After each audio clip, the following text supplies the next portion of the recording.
very important discussion. I'm Steve Rich. I'm the CEO of the One Heart Project. And if you're not familiar with the One Heart Project, we are a nonprofit organization that works with justice-involved youth and underserved youth in communities across the United States in a holistic, collaborative approach to equipping these youth with the tools and skills and healthy relationships that are necessary to navigate life and experience a second chance. You know, the issues of race and justice are very close to our hearts, and we're deeply passionate about seeing change regarding how we approach both of these issues.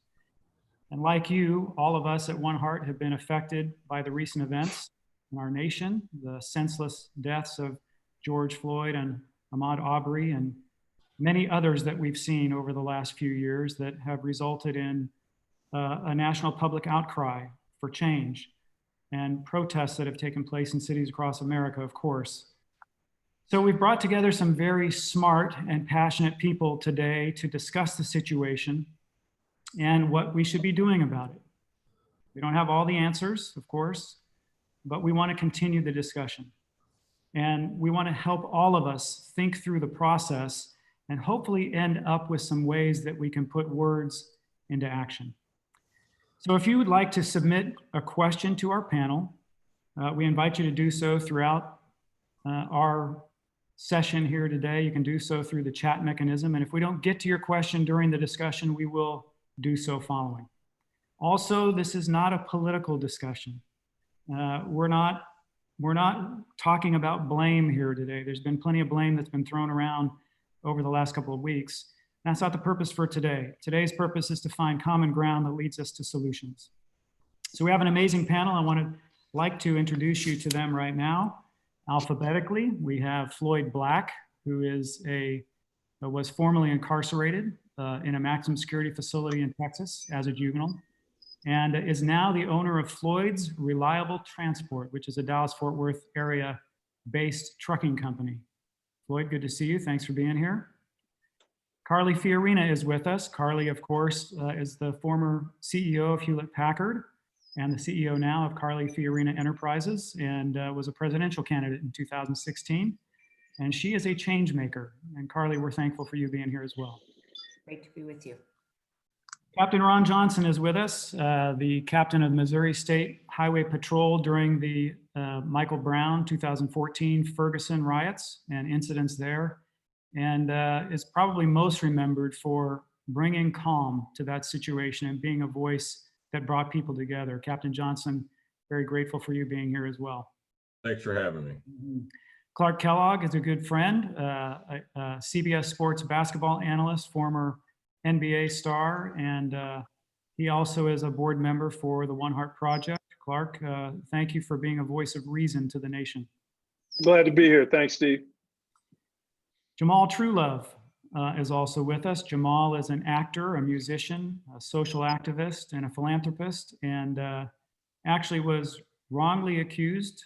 We're going to get into that story in a little bit, and spent time in prison for a crime he did not commit. Jamal, thanks for taking time to be with us as well. All good, Steve. And then Mack White. Mack also spent time in a juvenile correctional facility during his late teen years, was in a maximum security facility, and has seen dramatic transformation in his own life, and is now an actor and a model, and serves as a spokesperson for the One Heart Project. Mack, thank you for being here as well. So, lady and gentlemen, a lot of issues that have been talked about ad nauseum around our country, but we feel like for this audience and for our purpose, we can't have enough discussion as long as it's leading us to some solutions. And so I'd like to get started with just a discussion about the recent events that have taken place, both the deaths and the riots, and really everything concurrently that's taken place. And in your purview, what are the issues that have truly risen to the top through all that's taken place that really should be framing our national discussion? Carly, why don't we start with you, just in terms of your experience, what you've seen over the years, and what's happening now. What's really rising to the top that needs to frame our discussion? Well, I think first we should begin with, and by the way, thank you so much for having me, Steve. It's great to be with you again, and Ron Johnson, who I've known for quite a while, and great to meet and join in a conversation with Clark and Jamal and Mack and Floyd. Great to be with you all, as well as with our audience. I think even before the horrific murder on national TV of George Floyd, COVID-19 brought to the surface long-standing inequities in our society. And we now know that there is a disproportionate impact of COVID-19 on communities of color, and particularly the African-American community. And in no small measure, that is because these communities have lacked adequate access to healthcare, adequate access to quality food. In many cases, these communities are disproportionately going to work in lower wage and yet essential jobs during the COVID pandemic. In other words, they are exposed more than others of us who perhaps can sit in our home office and be on Zoom. And so I think COVID has brought to light long-standing inequities in terms of opportunity, education, healthcare, food, and all the rest. And then, of course, when we saw this horrific murder on national television, it has prompted a national reckoning, because as I tweeted early on, if white America is honest, we must say to ourselves that had there not been a video, it's unclear if anything would have happened to these officers. It's crystal clear that this would not have happened had George Floyd been white. And so we now have to grapple with, come to grips with things that have been true for a very long time, but that sometimes we can set aside because, hey, times are good. And even though times are better for some and not so good for others, at least things seem to be getting better for everyone. Between disease and death and destruction and unrest and murder and unequal treatment under the law, we now cannot look away. And I start there because if you're going to find solutions, and I think leaders are focused on problem solving, it is their purpose to change the order of things for the better, then we must, as members of a community, we must see the truth and speak the truth so that we can act on the truth. And I think what has been revealed is the truth that these inequities are longstanding, that we are not living up to our highest ideals.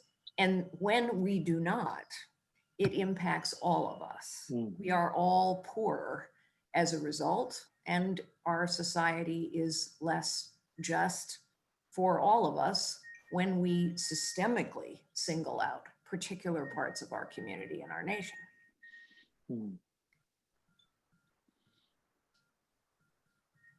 Clark, would you comment on that as well, and what you have seen rise to the top during this time in terms of where our discussion should be?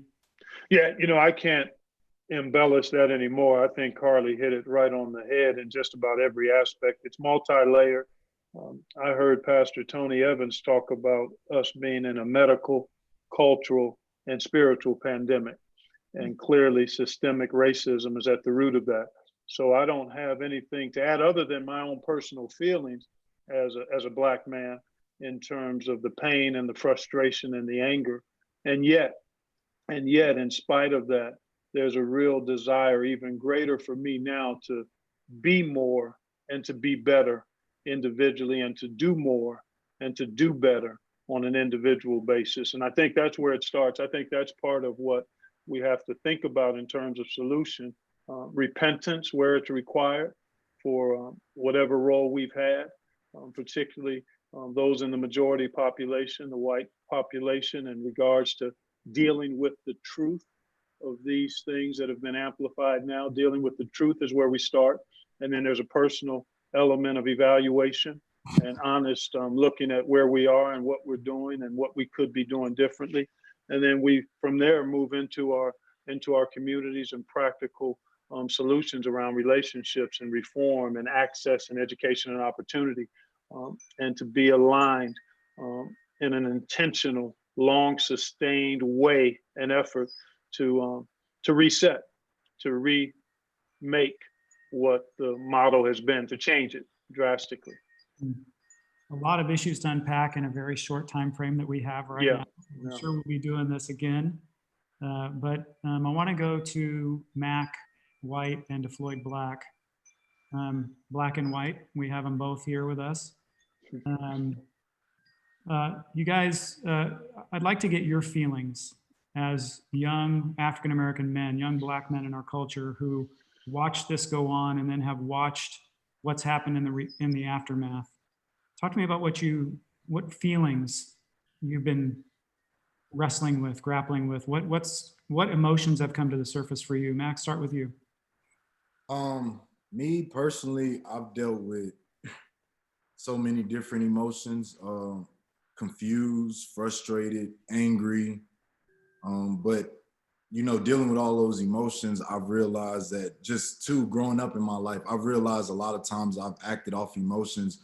I tend to never make the best decisions, because I just react and I respond. Even though I have a reason to feel the way that I feel, is my response to it in the way that I react. It doesn't help the actual problem. I'm aware that there's a problem, but sometimes when my emotions get the best of me, I just react and then tend to do things that could either hurt the problem or add more to it. So with this situation, it was the same thing, and just my personal experiences in my past, with police brutality and, dealing with racism, and just to see now, and then to also be a parent, and my child is biracial. She's white and Black, so just seeing all those things and realizing how, messed up things are and that you want to change it.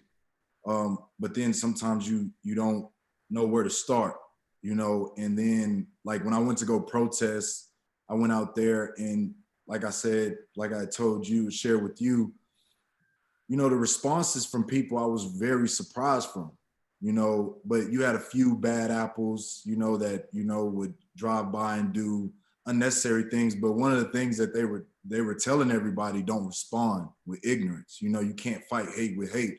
And that makes so much sense. At the end of the day, my goal is to find a solution. I feel like my purpose, my whole story, the things that I had to overcome and what I learned from it was to help impact the world. So I kind of looked at this as a way to sit back and think and look at, all right, what can I do to fix this? If I just respond like a lot of other people are just off emotion, I'm only digging a hole deeper than what it already is, and like I think Carly said, part of a leader is find a solution. And, I feel like I'm a natural born leader. So dealing with those emotions overall, I was able to find a balance to where I was like, it's okay to feel the way that you feel, but overall, just make sure you're going a way about it to, stop this corrupted system and stop this unfair treatment that's been going on for a long time, way before I was even born, and that's just something that, I constantly had to battle, but I've finally just been faced with the fact that I'm not going to bite on the bait and I'm going to hold my composure. And like Clark said, it's found ways for me to develop and make myself better, so then when I'm able to get my opportunity, I'm able to walk by example, and also share my personal experiences and my perspective on what needs to be done. Yeah. Floyd, when you saw what had taken place, did part of you feel like that could be me?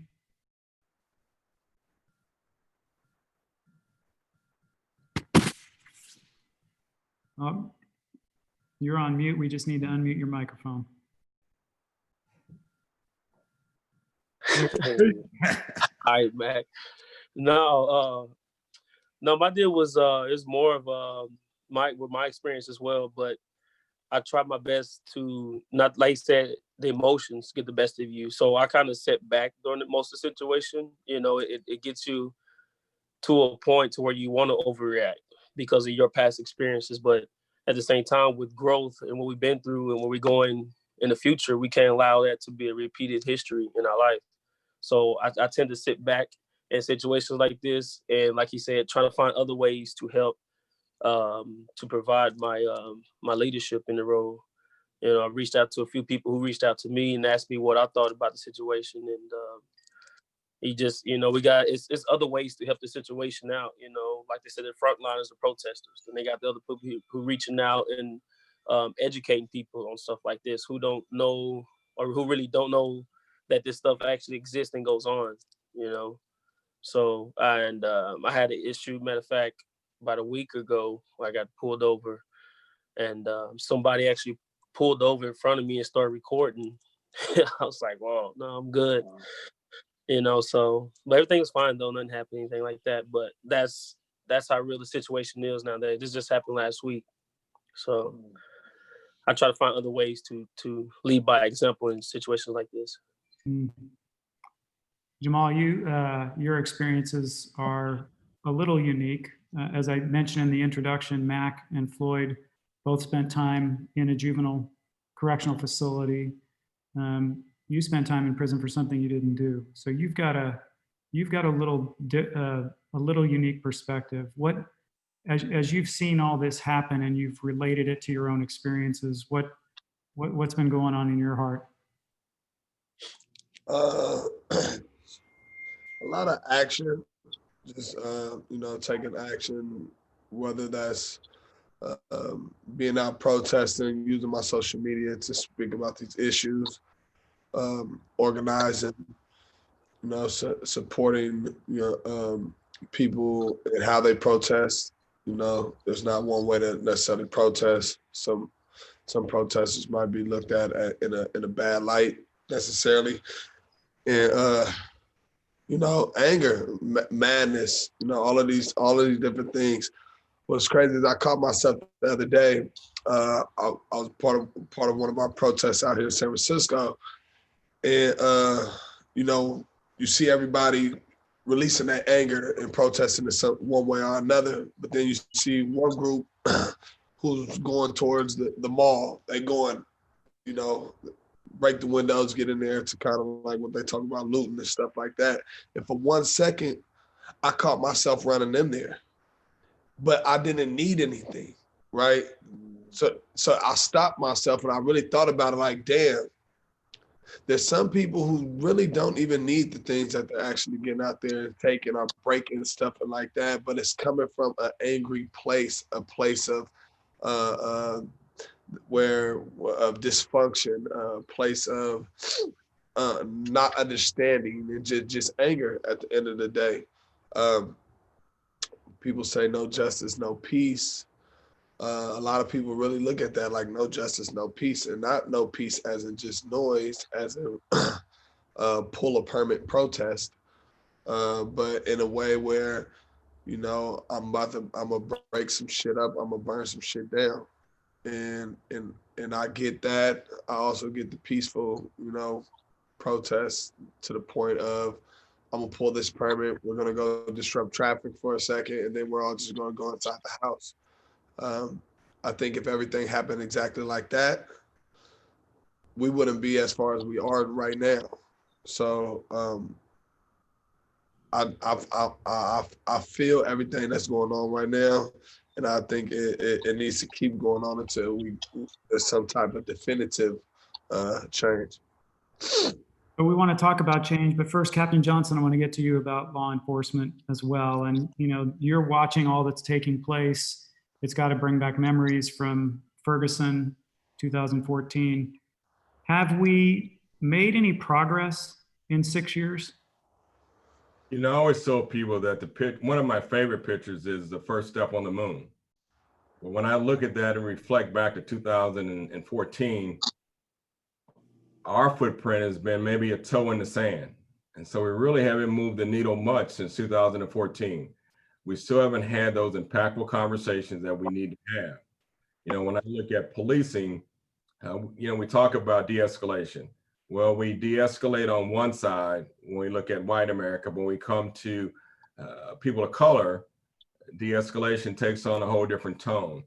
And so we've got to train police officers on their own self-awareness and social awareness. And so those are the things that we have to begin to to talk about first. And so we can give all the de-escalation training, but if you don't have a social awareness and your own personal awareness, relationship skills, and responsible decision-making skills, you're not going to get to the part of de-escalating. And so we have to have those tough conversations. When I hear law enforcement officials across the country that lead agencies and say that racism doesn't exist in their police department, well, then right there tells you we have the wrong leader in place, because racism exists in America and in all aspects of our country. So we have a long way to go. I think we see some impactful leaders in law enforcement, but we have to make sure that communities have a voice in the culture of law enforcement across this country. Absolutely. And to like touch on that just a little bit, police officers, I believe, should police their community. You know, it shouldn't, police officers should be living up in, let's say, up towards Sacramento, if you're familiar with California, and be working down here in San Francisco, you know, and because they have no sense of the community. When I look at officers, like we got arrested the other day, we did a protest, and I looked at all the officers and I look in their eyes and they all look scared. They really all look scared, right? And I believe that comes from putting on that uniform and feeling, and these more particular, the white officers and officers that's not of color, because when they see black, they look at that they're in fear of some sort, you know what I mean? And it's a difference between when they don't have the uniform on than when they do have the uniform on. I mean, I spent 7 years of my life around like COs and police. Like Rich had said, I was framed for murder and sentenced to life in jail for something I just didn't do. And during that whole time, you always looked at like, and even before, but I think just more recently, I've noticed the fear in a lot of these officers' eyes, because the first thing that they're thinking of is gun. You know, they're not thinking about de-escalation. But if an officer was more so within from the community within, you know, let's say at least 10 miles, no further than 20 miles outside of one area, then it'll be more of a compassion type thing when they're dealing with people. I mean, a Bay Arean is a Bay Arean, but like in San Francisco, almost none of these police officers are actually from the Bay Area. So yeah, so part of what you've referred to is part of one of the overall kind of overarching issues that we're dealing with as a culture, right? And we're dealing with a culture that is becoming more and more divided, more and more separated, more and more tribal in the way that we approach things. Carly, you've worked a lot with change and creating unity, or working to create unity. What do we do as a culture to bring us back to where police officers are part of the fabric of the community, where we're working together, where even if we disagree as Republicans, Democrats, Independents, we still can work together on issues like this to create change? How do we move there? Well, first, let me say that problem solving and politics are very different dynamics. Politics, unfortunately, is about winning and losing.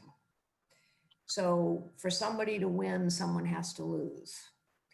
And that dynamic means that people get into a space where I'm right, you're wrong, I can't win unless you lose. That is exactly the opposite of problem solving. Problem solving is always about collaboration and agreeing first on the problem and then finding common ground. So I think, honestly, it's not that politicians and governments don't have a role to play, but I think we have to abandon the political dynamic, the way politicians talk, the way the political parties act, the way political speech occurs in this country. I think we have to abandon that and go back to the fundamentals, the human fundamentals of collaborative problem solving. And I just want to pick up on words that all of you gentlemen use that are so right. Let me start with Clark talking about repentance.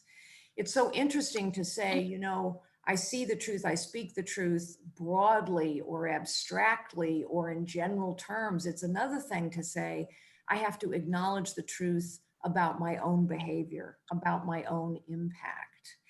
It's incredibly important. The comment that Captain Ron Johnson made about racism, I was giving an interview the other day and I said, of course there's systemic racism. And someone said, well, but not everybody's a racist. I said, that's right, not everybody's a racist, but systemic racism means that the system has a set of rules in place or applies the rules that are in place in a way that systematically disadvantages a group. And the data is crystal clear. We have systemic racism. Floyd and Mack and Jamal all talked about using this as an opportunity for an individual to make a difference, particularly individuals like you three gentlemen who have such rich experience to draw from.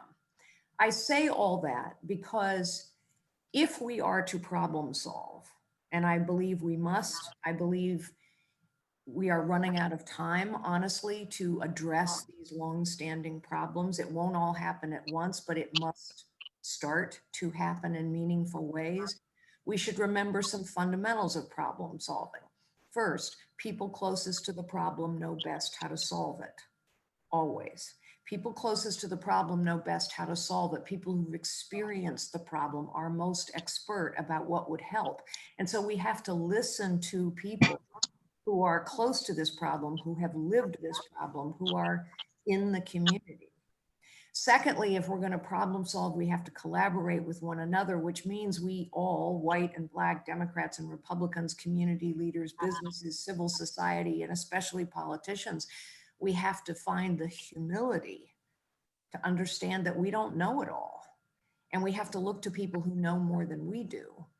And the empathy to put ourselves in someone else's shoes. I think we are lacking so much humility and so much empathy in this country. And so if we could start with some humility, some empathy, some reflection on our personal impact and repentance over that, and remember, people closest to the problem know best how to solve it. Let's collaborate with those people who know the problem best.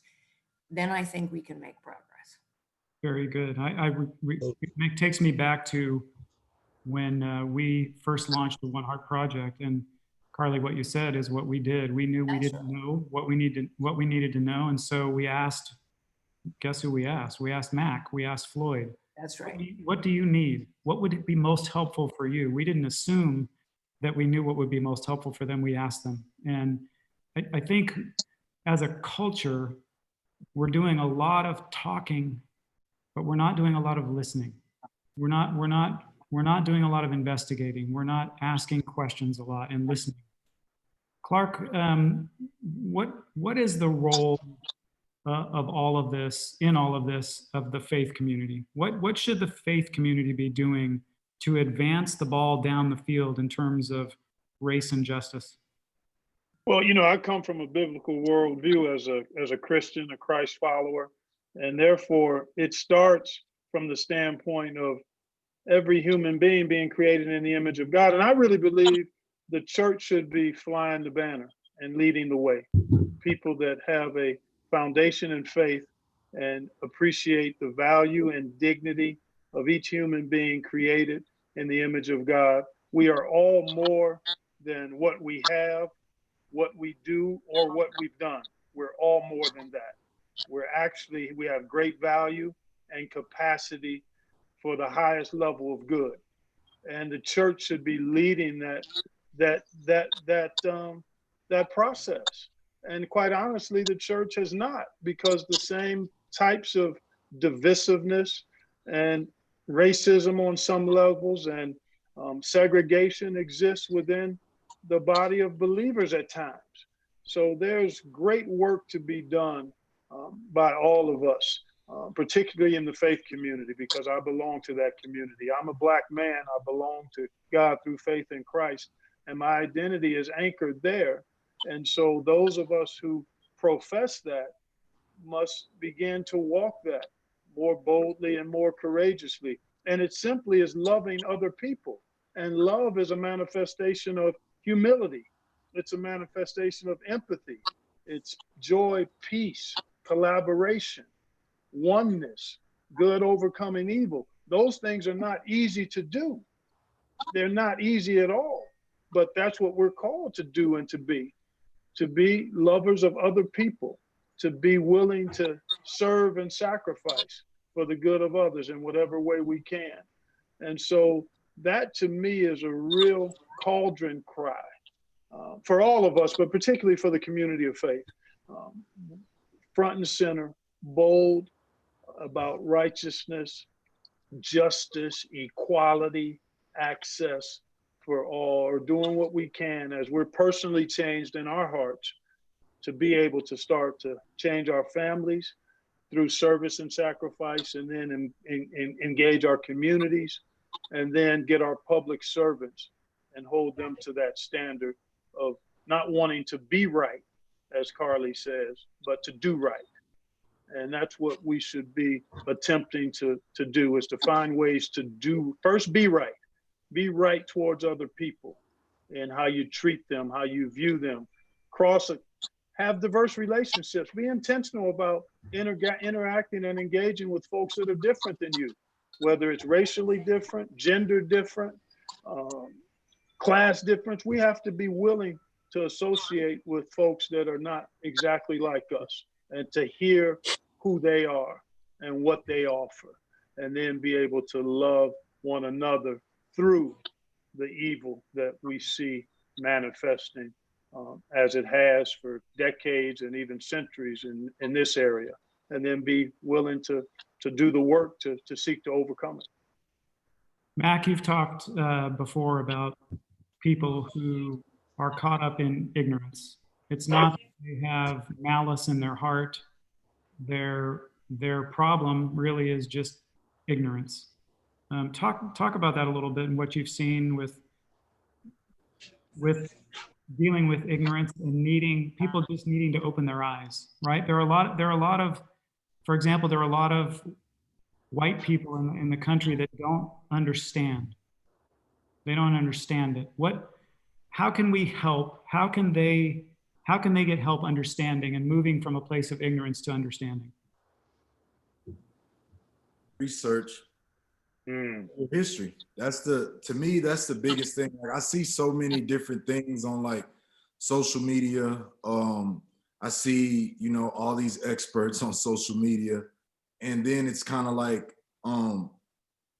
nobody's willing to actually, like, I will see two people arguing, and you'll have one person that's actually hitting you with all these facts. You have the next person that's just saying what somebody told them. And that person just refuses to, just after that argument, to even consider going to go see if any of this information this person is saying is at least some of it true. We spend so much time on these phones. A lot of people spend time on social media. A lot of people spend time on Google and Amazon and all this type of stuff. It's like, all the information is there.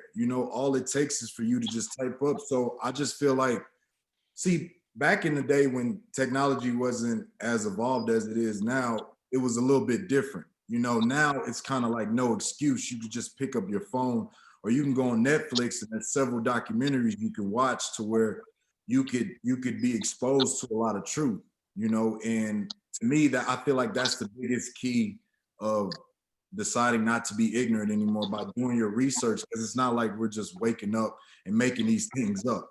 Nobody's making up the crime bill that Bill Clinton enforced or the 3-strike law that he enforced. It's not nothing that we're making up. You go look that information up and you'll see everything behind that, and I just feel like that's when people choose to be ignorant without doing it.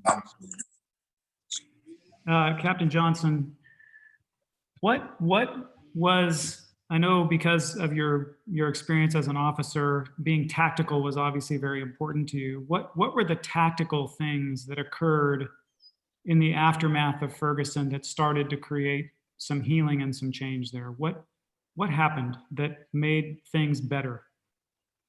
Well, you know, the first 5 days, it was the police were on one side of the street and the protesters were on the other side.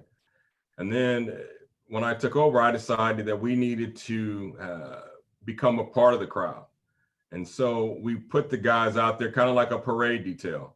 We staggered them along the route and we began to communicate with the people that were there. We began to listen. I think like Mr. Trulove said, we began to listen to what they were telling us, why they were out there and what they needed, but also to listen what we were doing wrong and communicating. So we began to do that. We began to see each other in different ways. People began to talk and see the human side. And I think the gentleman talked about this fear. Well, I can tell you when we first put those officers out there, especially those officers who weren't from Ferguson, those white officers, there was fear in their eyes.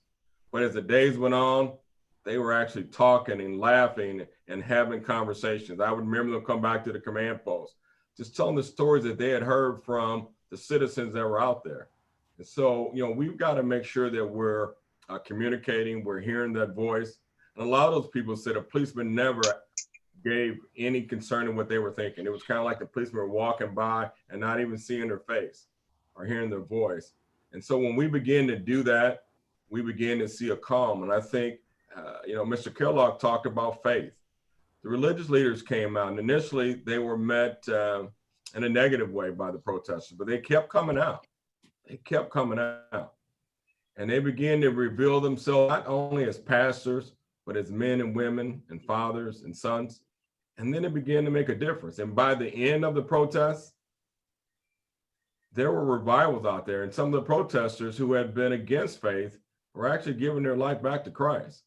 And so faith plays an important role, and it played an important role in Ferguson. And I go around the country and talk, especially when I talk to religious leaders.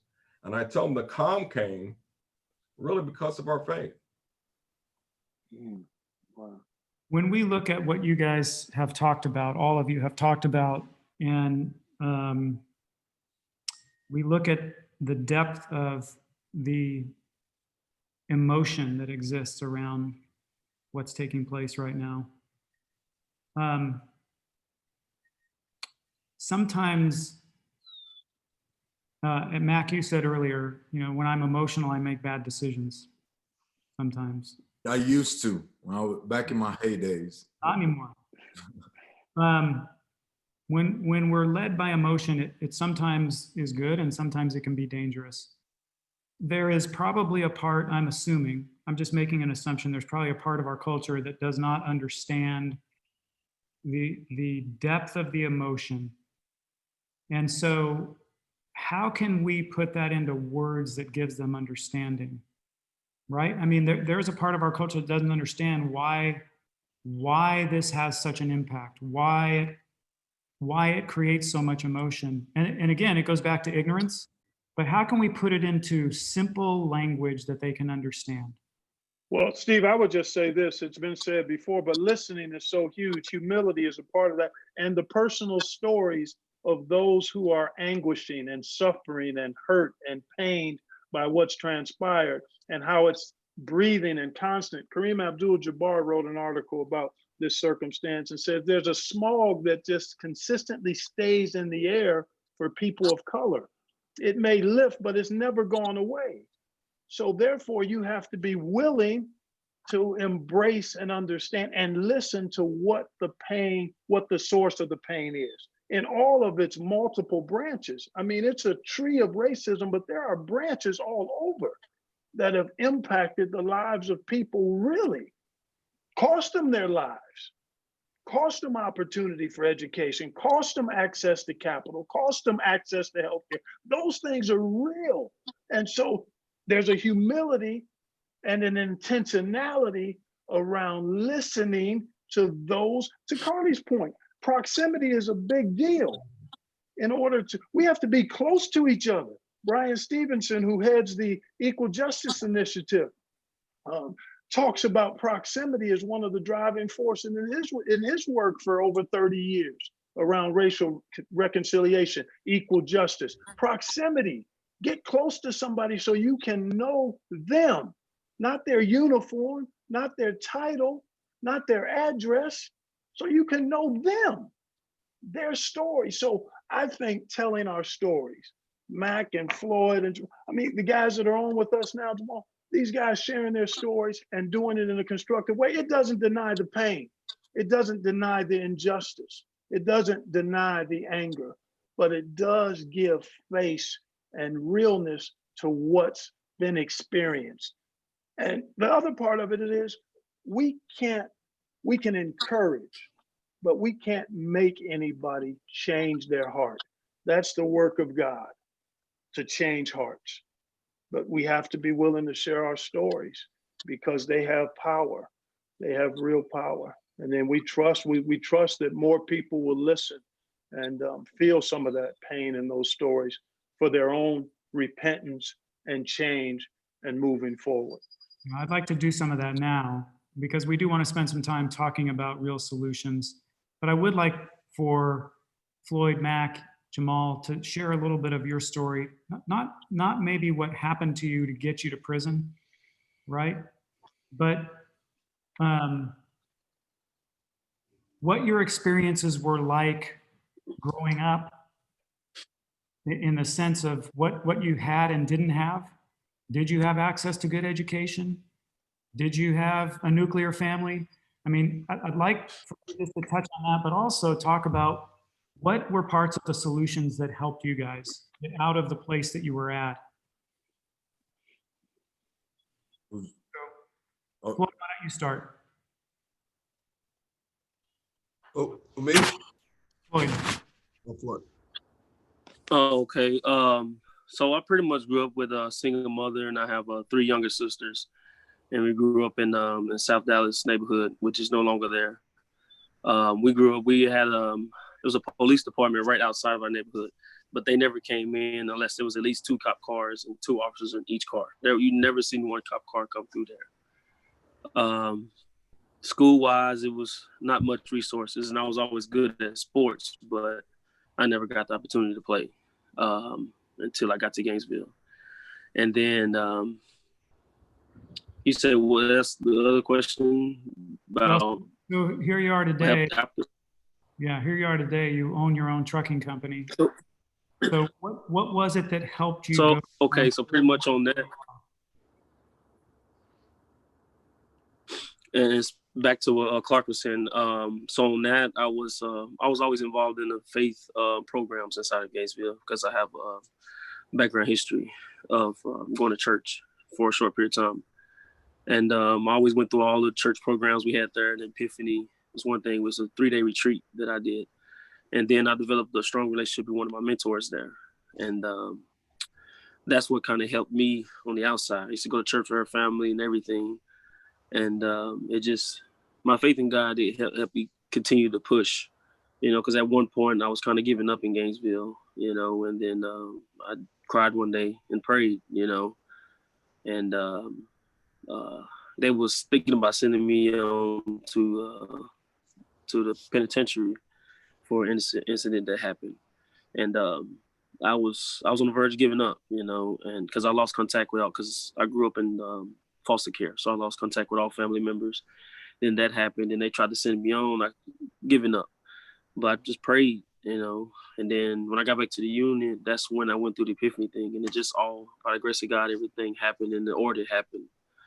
And when I got out, Miss Kim, helped me and guided me faithfully, And from then on, when I first got out, she was trying to introduce me to a lot of people, and I was pushy. I don't want nobody to know my story and judging me.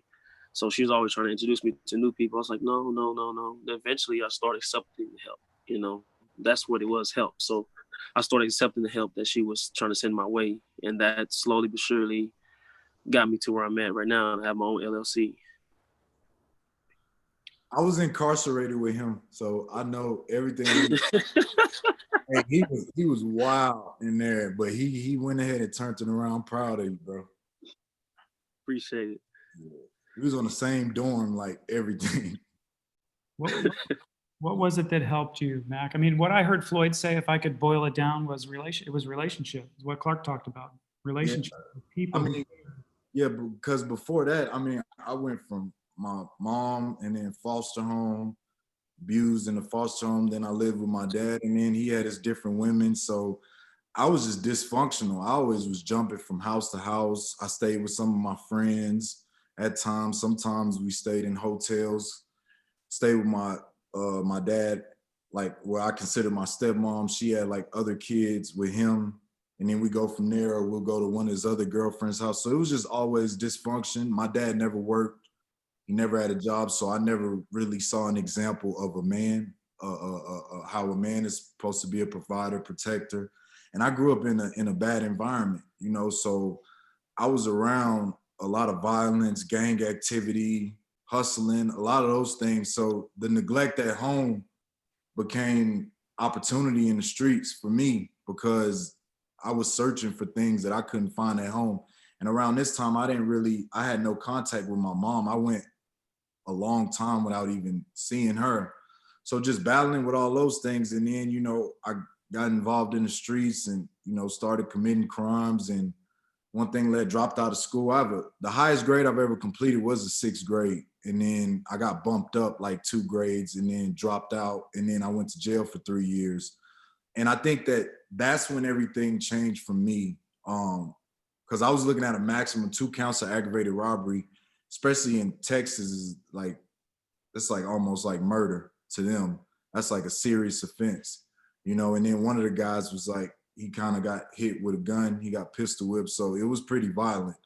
And, you know, it was a wake up call in a sense. But I think after I got sentenced and, you know, being in there, I did a lot of like reading books, a lot of my history. I did my own research. Marcus Garvey, Huey Newton, Bobby Seale, did the Black Panther Party, Miss Jane Pittman, Malcolm X, just a lot of different Black leaders. And I just saw, it just gave me a lot of time to reflect. And I just saw, you know, what they stood for, what they represent, and just, you know, I wanted to have that type of leadership. And I wanted to, you know, not only have that type of leadership, but also just change my way of living and also be an example. Because I always felt like, you know, some form of fashion, God was going to use me on this earth. I just didn't find out till later on after I weathered the storm. So it just all made sense at that time, and just getting myself closer to God as well. And then when I denied my parole, the incident that happened with that was just something that just told me, you know, I don't want to continue to put myself in this position anymore. You know, I got a lot of friends that's doing life right now. I got a lot of friends that died when we were teenagers, you know, and that could have easily been me. And just to reflect on that, I just felt like my purpose was so much more than what I was using it for. And I wanted to change that. I didn't want those results anymore. So I knew I had to change something. And building a relationship with God definitely helped that, because God helped me find my purpose. You know, and once I was able to find my purpose, I had something to live for. Where I'm from, you know, we're basically living to die. We don't have anything to lose. This what I'm doing now. I didn't dream of this. This wasn't something that I didn't think I would make it past 21. So I never had dreams like this, what I'm doing now. So it was just that transition once I got to jail, and I educated myself, but also I just, you know, I detoxed my whole mentality, you know, and then when I got out, the opportunity came when Carmen and the family took me in and changed my whole life. And then I met One Heart, and you guys helped impact my life. So it's kind of like what Clark was saying, with, you know, humility and people, you know, wanting to listen, regardless on who wanted to help me. I had to make sure I wanted to help, and I wanted better for myself in order to receive the help when the opportunity was presented in front of me. And that was the biggest thing for me. And it helped me because I've been out 11 years now. I don't plan on going back. So, You know, I remember one of the first times we had a mentor going down to visit a teenage boy in a correctional facility. And he told me afterwards that on his way down to the meeting, he was bracing himself, preparing himself, Captain Johnson, for a physical altercation, right? Ignorance. We don't know what we don't know. And so he's thinking, I'm going to walk into this juvenile correctional facility and interact with this teenager. I have to be prepared that we might have a physical altercation. And then he said, when I walked in there and sat down across from this young man and started having conversation with him, I realized he was just like my own son. There's some of that fear that has to be removed from us, that if we're walking into even a correctional facility and looking at a teenage young man who's got skin that is not the same color as ours, that doesn't mean that they want to steal our wallet or assault us, right? I mean, there's real ignorance out there that we have to be able to change that thought process. And you're absolutely right. You know, I tell people all the time that there's this assumption that African-American males, especially the one in the urban areas, don't believe in God. And I always challenge people to go and sit in the mall and look at the tattoos that come across. When you look at their tattoos and you see crosses and you see, you know, Jesus. And I said, but most of them were brought up in the church. They've lost their faith and maybe they've lost their way, but they do believe.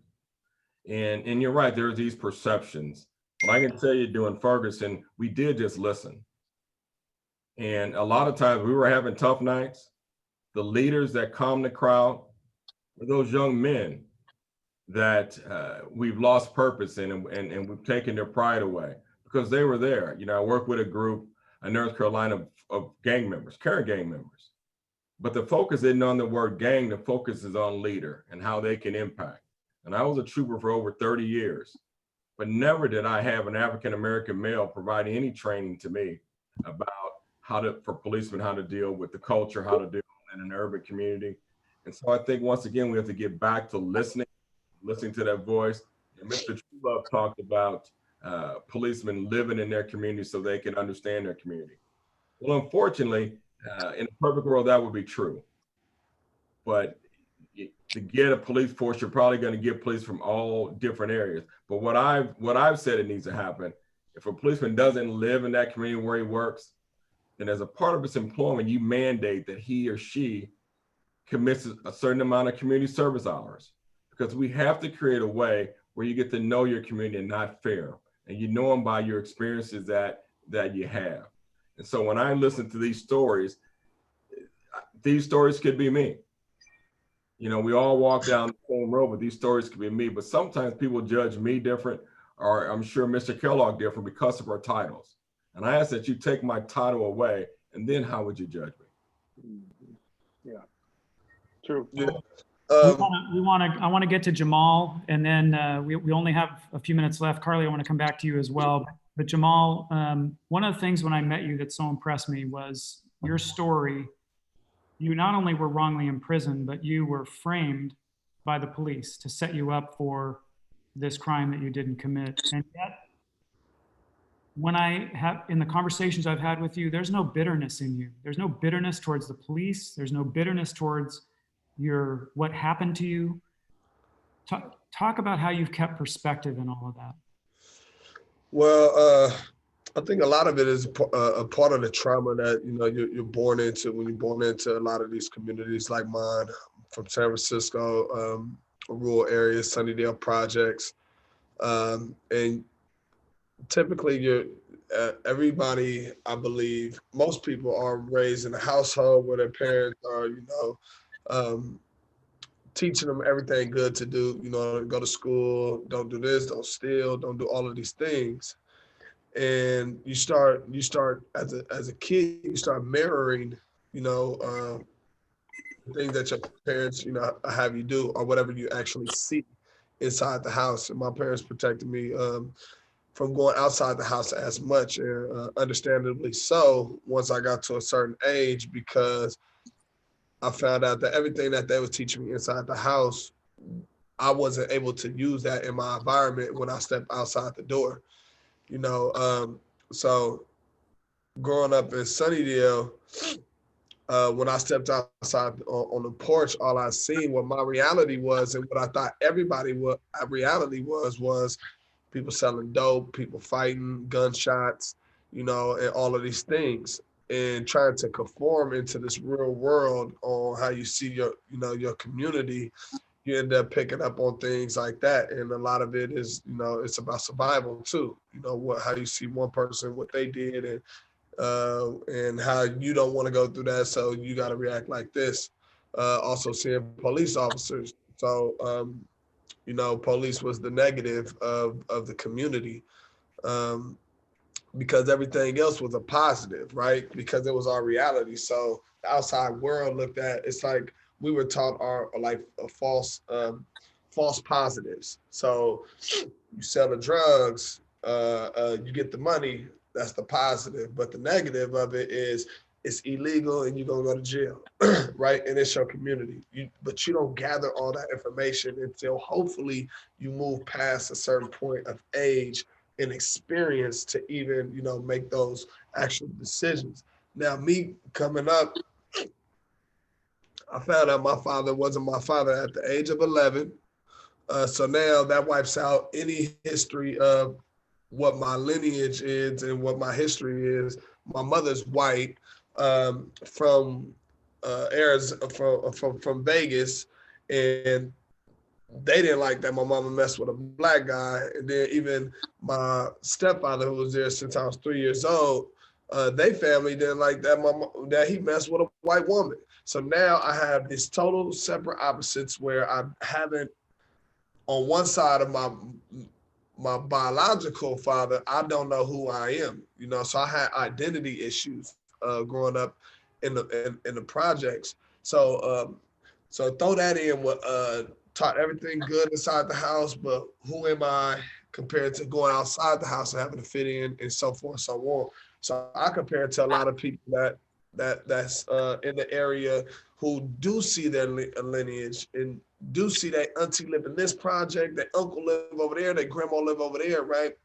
And their cousin have been shot, their brother have been killed, you know, this one went to jail. And when they look at their history, they're like, one of these things are gonna happen to me. So just like what Mack said, Mack, you know, he didn't believe he was gonna make it past 21, you know, and in our culture, that's typically how you look at it. You know, it's 21 or 25 because you grow up so quick. It's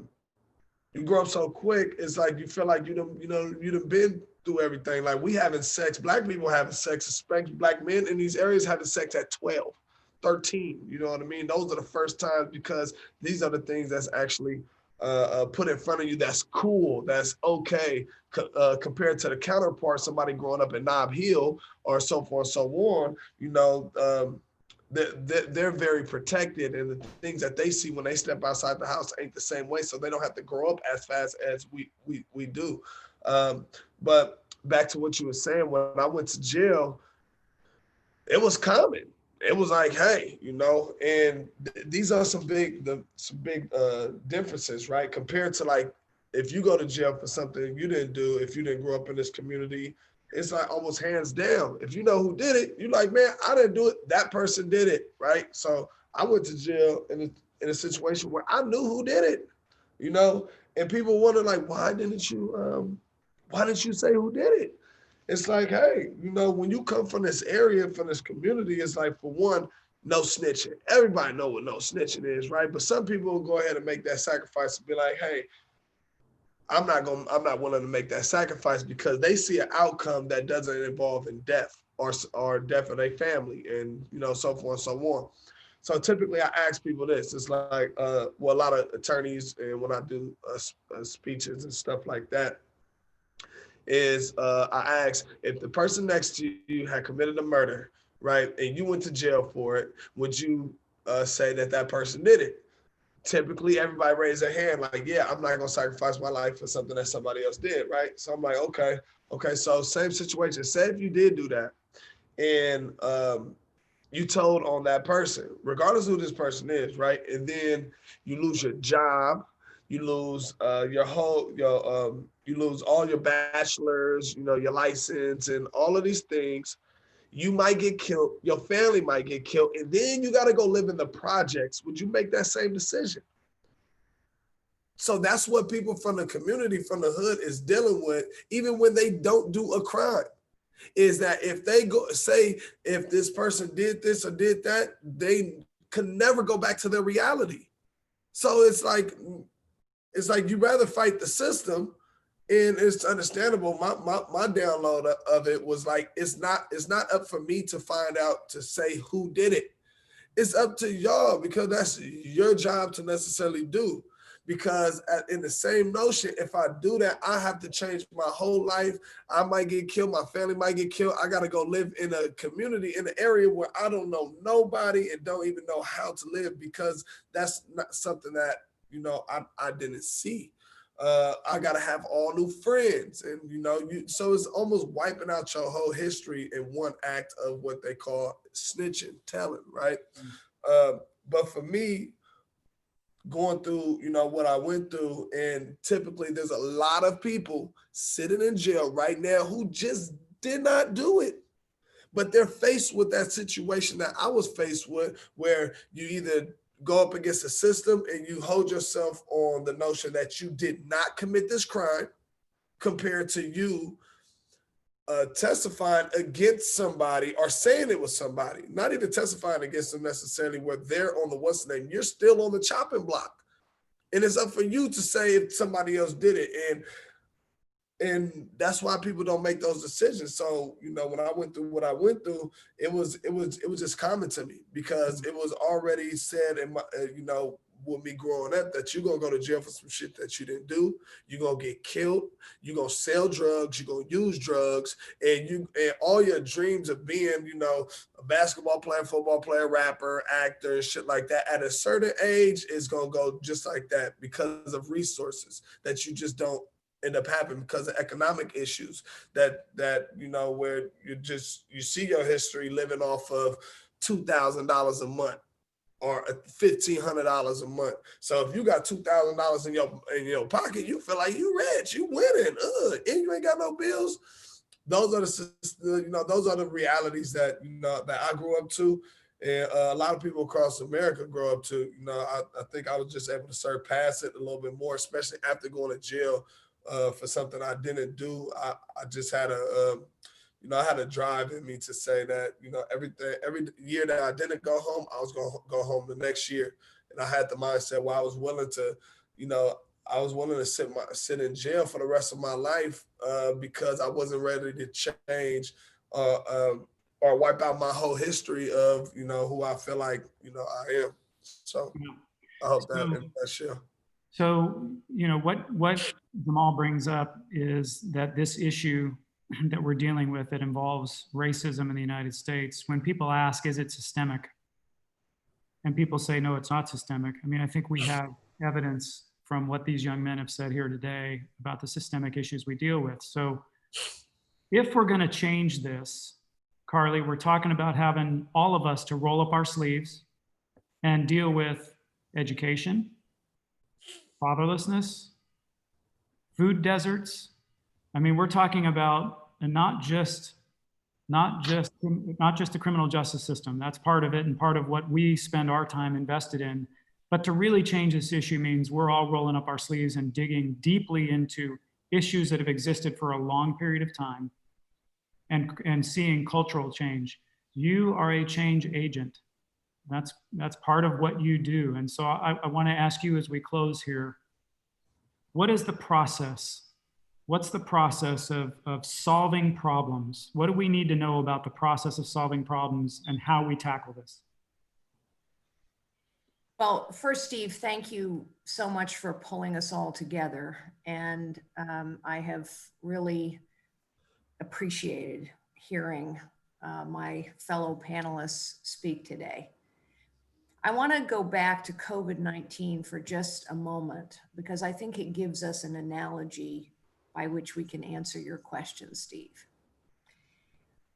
We were hit with a global pandemic, and sometimes a problem seems so huge, so overwhelming, that none of us know where to start. And so we feel helpless and hopeless and we sit back.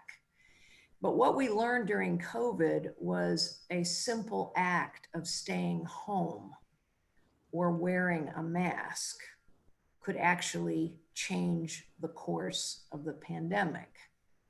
And so we all did for a while, and fewer people died. So if we think about that analogy, I think the problem-solving process starts with every individual. And by the way, I'm just summarizing what everyone else has said today. It's not that I have any special wisdom. It's what you've all said. I'm summarizing it. It starts with the recognition that each individual, every individual gifted by God, equal in the eyes of God, can make a difference. And it is our purpose on earth to make a positive difference.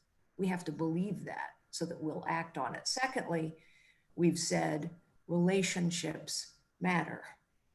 Getting engaged with people matters. We can't sit back and think about it in the abstract.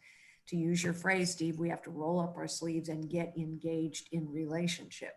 Third, problems get solved when the people who understand the problems best, that is, the people who are closest to the problem, the people who've experienced the problem, are asked what would make a difference here. And then they're listened to, and we engage with them. Problems get solved when people are humble enough and empathetic enough to actually collaborate with other people, particularly to collaborate with people who are different than themselves and who may understand the problem better or differently than, for example, I could ever understand the problem. And the last thing that I will say on this is, and Steve, you've used the term ignorance. In any major change, people tend to fall into one of three categories. There are people who are like my fellow panelists here today, you included, Steve. There are people who are change agents. I would call them change warriors, people who know that they can make a difference and are prepared to have an impact and make a positive change. But unfortunately, they're usually about 20% of the people who could be engaged. Then there's a group that I'm going to call the hell no, I won't go. These are resistors. Some of them actually like the way things are. They like it because they benefit from however the system is. And unfortunately, the change warriors sometimes spend way too much time trying to change the hearts and the minds of the resistors. And it never works. Fortunately, the resistors are usually about 20% of the people, but they are very vocal and they can be very powerful. And then there's everybody else. And the hope for real change lies in everyone else, because everyone else is what I would call a skeptic. They don't really understand, but they're troubled. They don't really know what to do, but their hearts are kind of in the right place. Maybe they're ignorant, but they're willing to learn. Change happens when skeptics move. And I don't know about my fellow panelists, but I am hopeful right now because I do think perhaps what we're seeing is skeptics move. And change happens not when you have unanimity. You don't need 100% of the people agreeing. You need critical mass. And critical mass happens when change warriors and change agents commit themselves individually to engage in relationship with people who know the problem best, and they move skeptics. Well said. You know, the reality of what we're dealing with is we're having a lot of discussions. Today was a great discussion. We learned some things from, especially from Jamal and Mack and Floyd, from their experiences that is so valuable for us to understand. But discussion isn't enough, as Carly said. And so we have to activate. Words have to become action, as Carly said.